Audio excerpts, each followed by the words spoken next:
Good evening. It is a Tuesday night in America. Donald Trump is not immune from prosecution. Mike Johnson is about to go through some things in the House because they couldn't pull off the Mayorkas impeachment.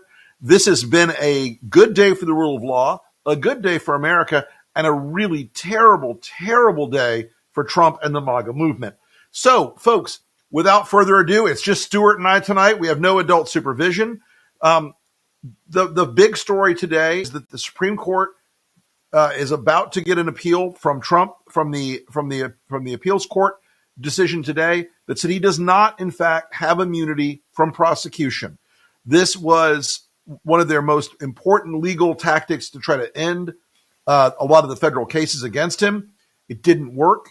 The entire en banc, they didn't take it en banc, but they decided en banc that Donald Trump has no argument here. He is not immune from prosecution. This is a body blow to Trump's legal efforts. It's a really, really tough day for him. I imagine, Stuart, that tonight Truth Social is going to be a very ugly place.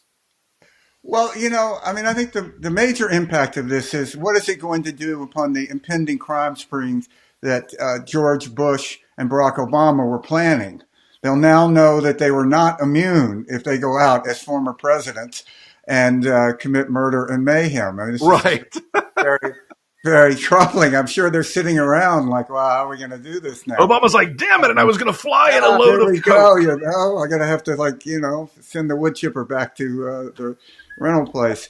Um, you know, uh, at face value, when you read this thing, in some ways it reads like a collection of truisms. The fact that you were a president does not mean that you are a president. And that when you are not a president, you do not have the rights and privileges of a president, if indeed you would have the rights and privileges of being immune from criminal prosecution if you were a president, Right. which is another entire question. Um, but it's, there's an element of this to call me a fireman, like a kid saying, call me a fireman when I'm a fireman, but you're not a fireman. You're not a Right. president. Right. Um, so, I think when reality bites these fantasies in the ass, it's a good thing. I think so too. And I think that one more layer of this that peels back today is that once again, Trump is not sending his best. These attorneys he's sending into these cases, these are people that should be in a strip mall doing slip and fall and DUI cases. They are not people who should be trying cases before the highest courts in the land. And the argumentation over and over again comes across as childish and weird and weak. And the argumentation reads like Trump dictated it to the lawyers and said, "Don't worry, I know what they need to hear from me."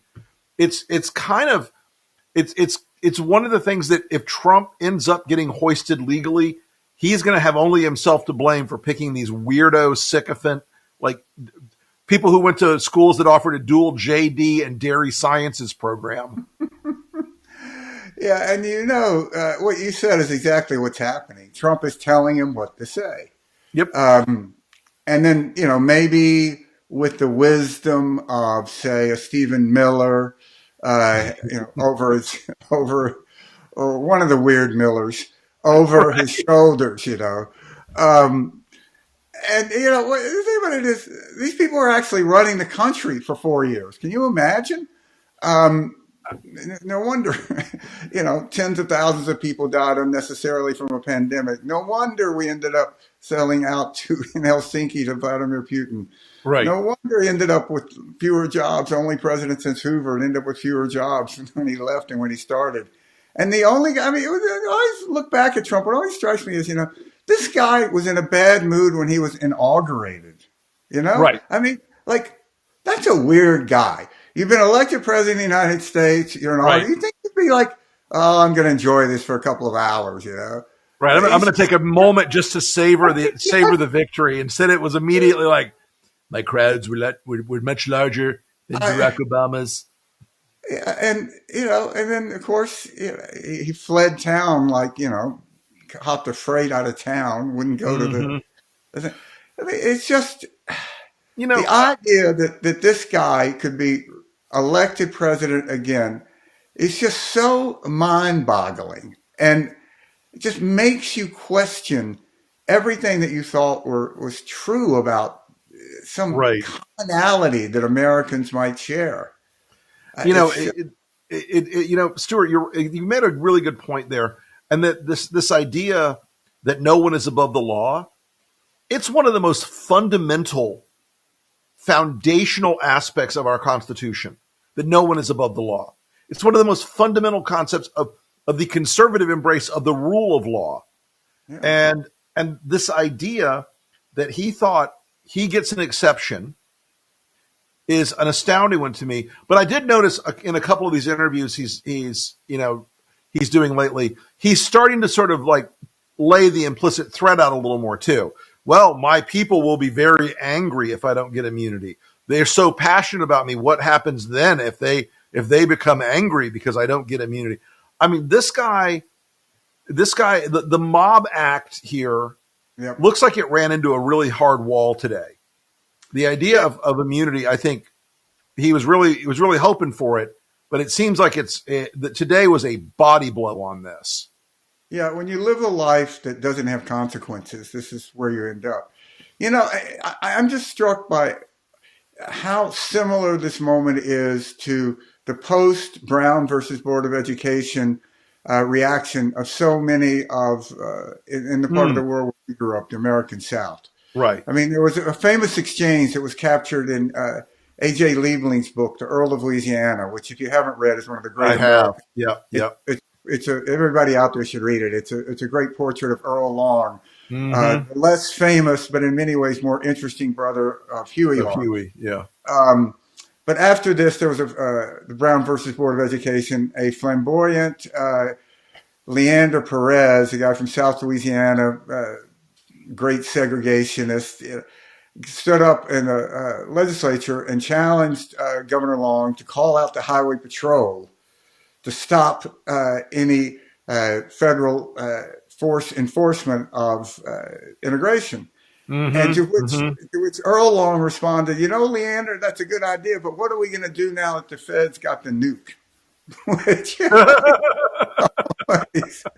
I was like, and these things like between Trump's crowd and the side that has nuclear weapons, I don't know, call me crazy. I'm going with the nuclear weapons side. Yeah. I like Somebody sarcastically asked me one day, like, "What would you have done on January 6th?" I just said, "AC-130 gunship, baby." exactly. I mean, I'll take that side and give You the see point. how that works out for you guys next time.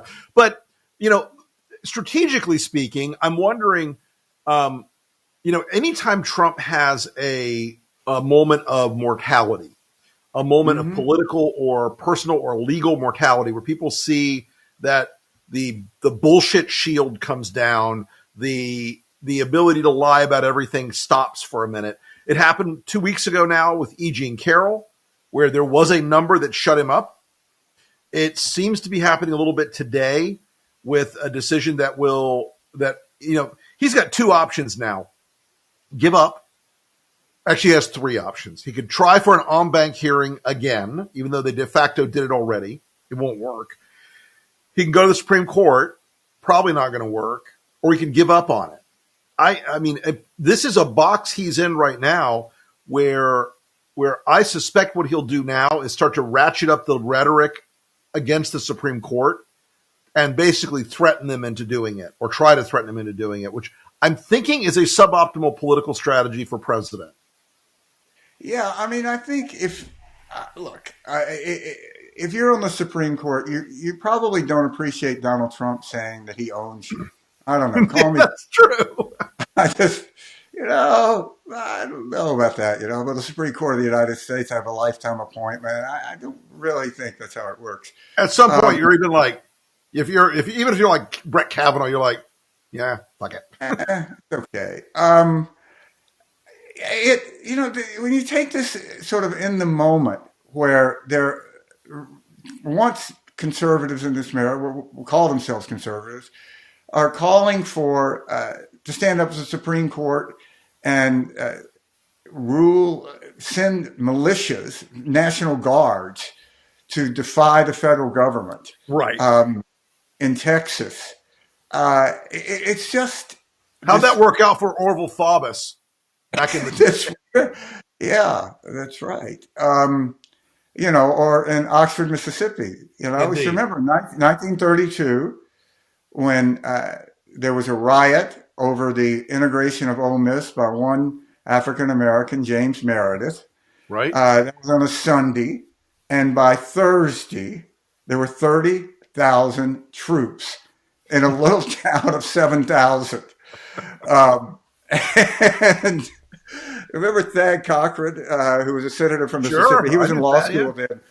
Yeah, and he tells the story of waking up, and there were these paratroopers now camped in his apartment's backyard. And his roommate, who later became a judge, also said, Dad, what do you think we should do? And he says, I think we should get to know these boys. And he brought them out like whiskey and breakfast.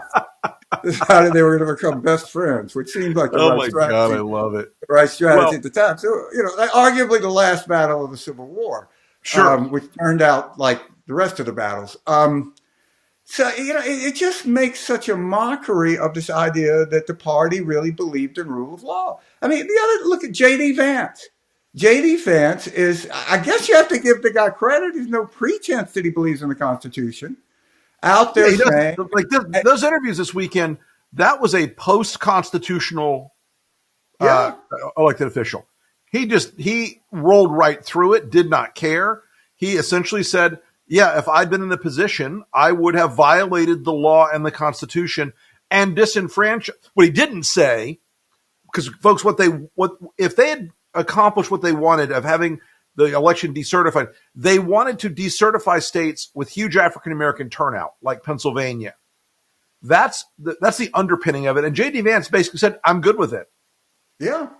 I mean, it is a very rare moment in life when someone is saying, I would not have had the moral courage of Mike Pence. I don't know. I really don't know if anybody has anybody ever copped to that. We've Right. come to this. But Mike Pence, who lost his Mike first Pence race, is too tough for me. he's just he's too much of a man for me. Mike Pence, who lost his first congressional race because he was caught paying his mortgage with his campaign funds, which Uh-huh. at the time was legal, but they quickly changed the law because they never thought As anybody one would be would. crazy enough to do that to make it As illegal. one would. Yeah. So I So, mean, I mean, yeah, these people, and again, and this all redounds down to this like furball that's going on in the Senate and the House right now. The pro-Putin caucus has used the immigration bill as an excuse to freeze everything. They have locked the gears up so they can pave the road to Kyiv for Russian tanks. Essentially, they want yep. to see Ukraine run out of ammunition, which is what's happening as we speak, folks. No, all lightheartedness aside, the Ukrainians are very, very, very close to running out of ammunition for their artillery and their air defense systems. And this is a deliberate strategy on the part of the Republicans right now because they want Putin to win.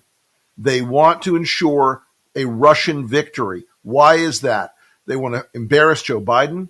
They want to please Vladimir Putin. And they want to let Putin essentially reset Europe in his image. Because, folks, let me tell you, once Putin marches into Kyiv, there is nothing stopping him from going further.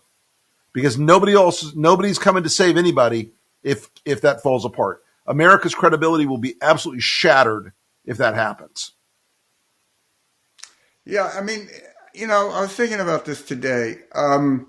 All across Europe, there are American cemeteries full of Mm-hmm. American soldiers who left their small towns, their Yep. farms, their big cities, and went over to defend democracy, fight to liberate Europe, and ended up dying in towns they'd never heard of that they couldn't pronounce. Right. And if they came alive today and could vote on whether or not you're going to be on the side of a European democracy fighting against another tyrant, I mean, it just is unimaginable that this is what the Republican Party has come down to. But, I don't think we talk about this enough. In a way, maybe this isn't complicated. 2016, we know, there's no dispute over this, Right. that the Russians helped Donald Trump win. You can argue No whether or not it question was about it. decisive, but they helped him. What did they get? Well, I mean, they're going to get a country if Republicans have their way. They're going to get Ukraine. I mean, this is the most successful covert operation in history. And the idea that the part of American politics that when we came up and for decades was the most consistent antagonist to the Soviet Union, Russia, the conservative element of the Republican Party, the Mr. Gorbachev tear down this wall part of the Republican Party, that is now the heart of the pro-Putin element in American politics. And people like Marjorie Taylor Greene, you look at them and go, okay, they're nuts, they're weirds, wouldn't sit next to her on a plane. What's wrong with this woman? Yeah, they can make history here that affect generations. Because you're absolutely right. If the Russians take Ukraine, that'll be an appetizer. You want to drive from Paris to Warsaw, you better go do it fast because you ain't Right. going to be able to do that, in 5 years. Yeah, Um, it is. Folks, there is a global movement for autocracy. And in America, it's centered around Trump and Trumpism. But in Europe, it's centered around Putin and Orban and this rising AfD movement in Germany and a few other places. And Stuart, I mean, you and I are old enough to remember tear down this wall and having seen it and been there and watched Europe become liberated in our lifetimes. And I think in some ways there is a sense with the Bannon movement and these autocratic, fanboys that was a mistake and that was an error and that something was wrong with that outcome. And I wrote today, Soviet communism did not have an upside. And for any liberals who are thinking Soviet communism was about some sort of economic system, it was about a kleptocracy that had a branding of, we're working for the people. But the kleptocracy, lived like billionaires and the peasants lived like peasants. And it was an autocratic, horrifying system at every level. And it should have been buried like Chernobyl, like under a steel sarcophagus in the ground, surrounded by fences and guarded for 1,000 years. But somehow the virus got out and Putin rose and rose and rose in power. And now that virus has infected the entire Republican House and most of the Republican Senate. I mean, you've got Ted Cruz, basically saying that Mitch McConnell should step down. He's out of touch with where the caucus is, because Ted is one of those people in that, smart guys from the meritocracy who are now all in on Putin. yeah, I mean, when Ted Cruz is tweeting, remember the Alamo, had the Alamo and that army been filled with Ted Cruz, I'm pretty sure that San Antonio would be sort of a middle center state of Mexico right now. There wouldn't, Oklahoma, the border would be somewhere around Oklahoma. Kansas, maybe. And there wouldn't, maybe Kansas, I see old Ted standing up there. I mean, this is a guy that couldn't stand up to Donald Trump when he called his wife ugly. Right. What a despicable group of people. By this weird coincidence of chance, I was in Berlin filming the weekend the wall came down. Right. And, it was one of those incredible, joyous moments Sure. where, the closest that I've ever experienced to what like VE Day must have been like, Mm-hmm. going up to strangers and kissing them on the street. And, I remember, of course, everybody was drunk. I remember this German, very sophisticated diplomat from the West who was drunk and was, talking to a group of us. And he said, now at last we can move the capital to where it belongs, the German capital. I said, Berlin. He goes, no, Paris. A little glimpse into the German soul. My favorite wall coming down story was a few weeks after the wall came down. We got a very senior Eastern European defense official came across and defected, and someone asked him, an East German, someone asked him in the meeting, like, what was it that he had been working with the U.S. for some time before that.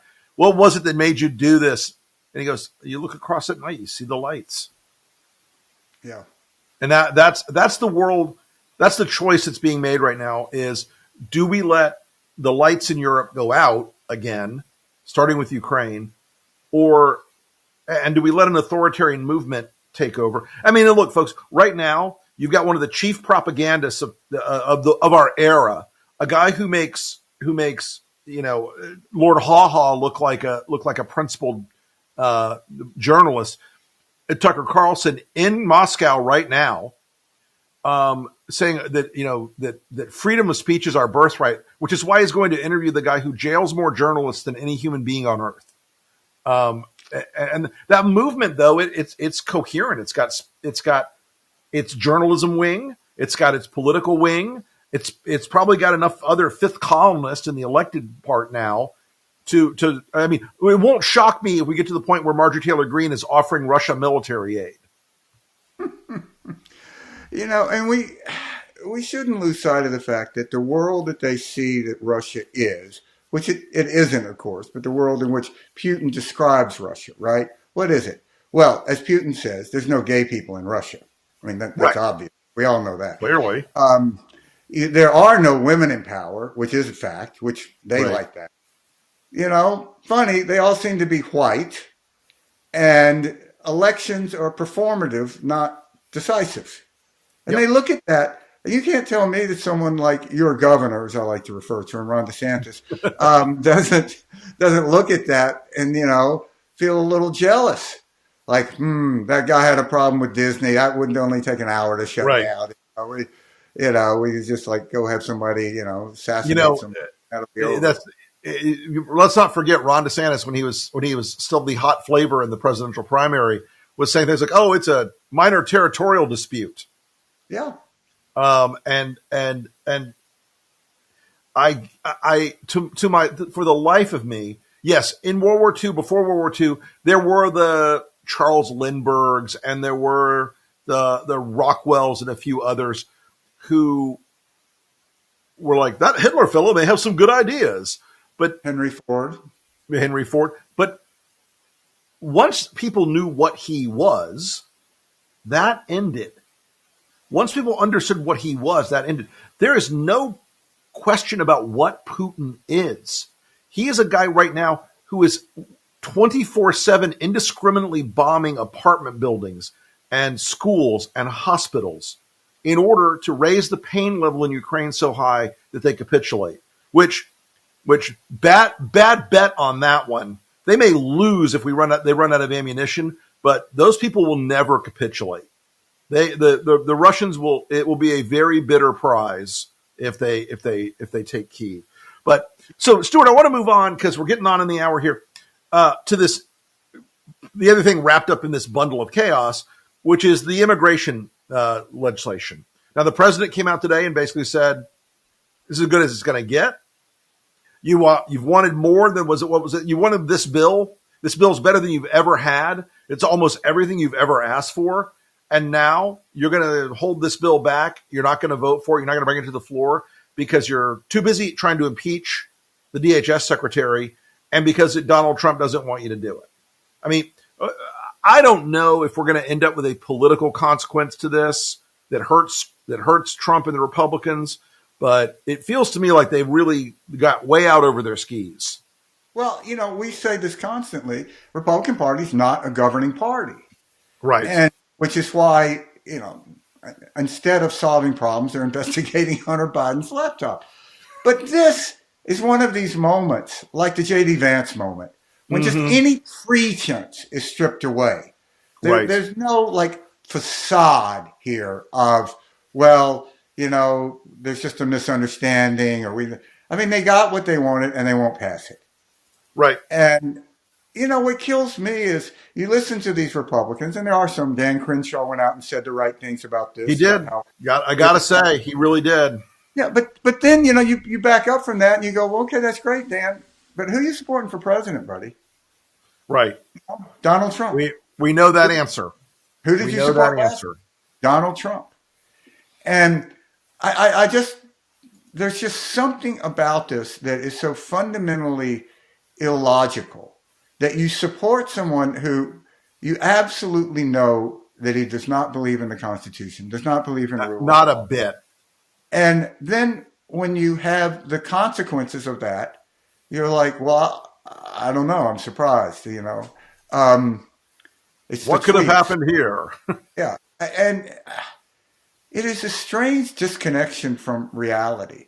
And I think it's really fascinating to look at that moment you're talking about in the 30s. Like, there's a huge fascist movement in America in the 30s. Why didn't America become fascist when so Mhm. much of the rest of Europe was?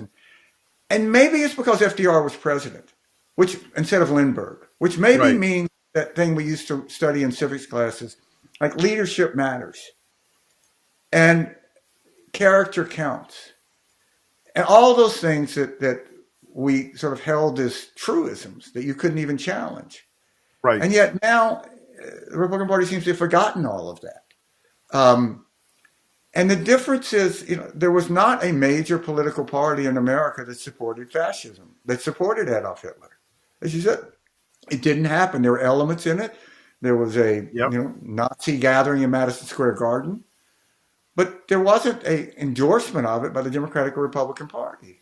There And was no political backstop for the Nazi movement.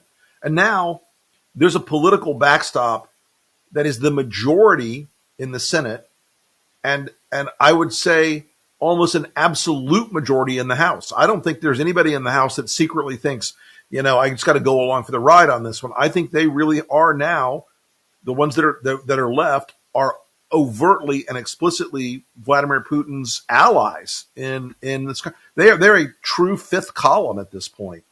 so, Rick, So let me ask you this. How do you think this will play out? Is there a card still that Biden can play either by somehow getting to the Ukrainians, allocating from some fund that's in the Pentagon to keep well, them I'm told until the that election? that executive orders are all powerful, and Donald Trump is going to use them every day. If I were the president, I would do. There are a few things he can do. There's still some emergency authorization out there. I think he could also arrange some financing for purchases of our backstock instead of just having it sent as a gift. Um, and if I were Biden, I would stretch the level of executive power on this much further than they've generally been willing to do it, only because of the absolute urgency of the timeline. I'd Right. also go to the Republicans in the House and the Senate and just make it clear to them that we're about to have veto palooza on every single one of their issues going forward, and he's gonna block everything and raise the pain level, make them hurt over the for all the Republicans talk about, I want to stop spending. They've all got their bills. They've all got their items they want. They all want favors from the White House. And I think the White House ought to really start playing hardball here. And they ought to start playing hardball not only with the Republican elected officials, but with the infrastructure of the Republican donor class as well. Hmm. And start calling the people, the Ken Griffiths and everybody else who are funding the NRSC and everybody else, and saying very overtly, you are about to be responsible for this. Call your people. We're paying attention. Call your people. Play some hardball here. I mean, look, if I was Biden and I was going to be a real asshole and I really wanted to get to the Republicans right now, I would just say to NASA and the FAA, no more licenses for Elon Musk's rockets. Hmm. We've got to do some investigating on that. This is political hardball. It's the kind of tactic no one likes, but the White House is in a position right now where and here's the irony of the whole thing, Stuart. If Ukraine falls, the number one person the Republicans will instantaneously blame is Joe Biden. Of course. Of course, they'll He flip it lost, he lost instantaneously. There won't even be a 30-second interval between the time the tanks roll into Kyiv and they say, "Oh, Biden's weakness and his policy of appeasement," and they have no shame whatsoever. So look, I think we're in a spot right now where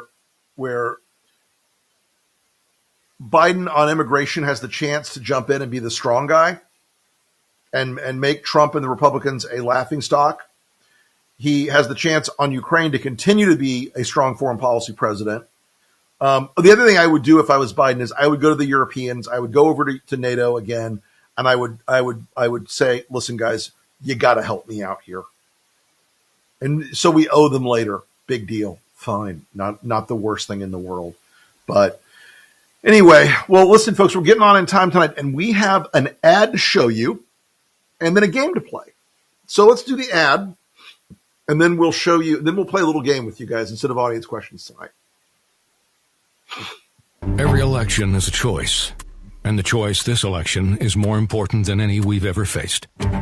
America can choose to move forward or go backward to a time not long ago that almost broke us apart. Have so many already forgotten what the Trump years were?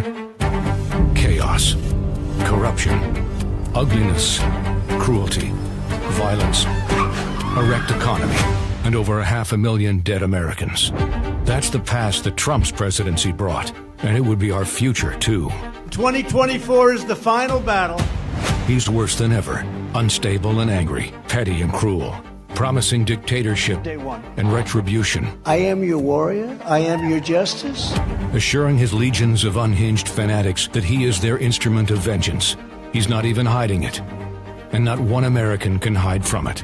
This election is a choice between what has been and what could be.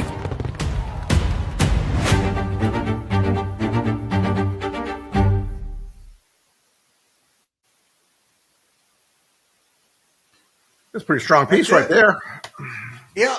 I mean, this is about the past versus the future. It really is. And people say, well, how do you say that when you've got a president, as old as Biden? But his policies much more are about the future. There really are no policies that Republicans have. I mean, we see that. No pretense of it. And Biden has an optimism about the future that is classically American. He has a unifying voice, and he has policy to back it up. So, usually Americans don't like to go backwards. It's an interesting fact that you look at when Obama was followed by Clinton nomination, there has never been a nominee of the same party as an incumbent president of an older generation who then won the presidency. There's something about not passing the torch backwards that is very American. And I think it's really essential that the Biden campaign establish that dynamic, past versus future. Don't let Trump run as if he wasn't president. That's exactly right. All right, so folks, we're going to play a game called Truth or Trump. You will be able, those of you watching on the Resolute Square site, the folks at truthertrump2024.com developed this. We're going to play a few rounds of it, and you guys can click on your screen to pick the correct answer. So the first question is, why make trillions when we can make billions? Is this Trump or someone else? I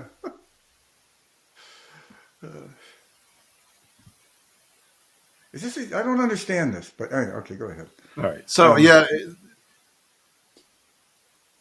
Oh, folks, listen. 44% said Trump. The correct answer is, in fact, Dr. Evil, who is are tied for second place with Homer Simpson. Okay. All right. Next question. We'll do the lightning round here. Sorry, losers and haters, but my IQ is one of the highest, and you all know it. Was it Winston Churchill, Albert Einstein, Donald Trump, or Harry Truman?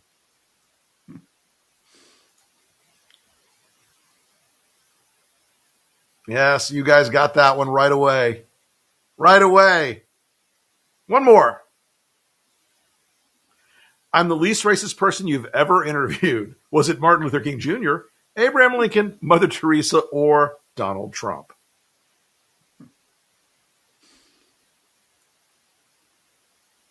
That was an easy one, folks. Oh, my God. 98.6% said it was Donald Trump, and that is the correct answer. So that was fun. Maybe we'll do that again next time here on the strategy session. Stuart, I want to thank you for joining us tonight, and great conversation as always, my brother. And folks, go out tonight and raise one up for the rule of law, because we did have a good day today on that front. This was a moment where it really meant something for this country, and a moment that should give people a little bit of hope that some of the systems out there we rely on are still functioning. We still have to fight for them every day, but that's what we're here for. Thank you so much, everybody. Big show tonight. Really appreciate all of you tuning in. We will see you again next Tuesday here on the Strategy Room. Thanks, everybody.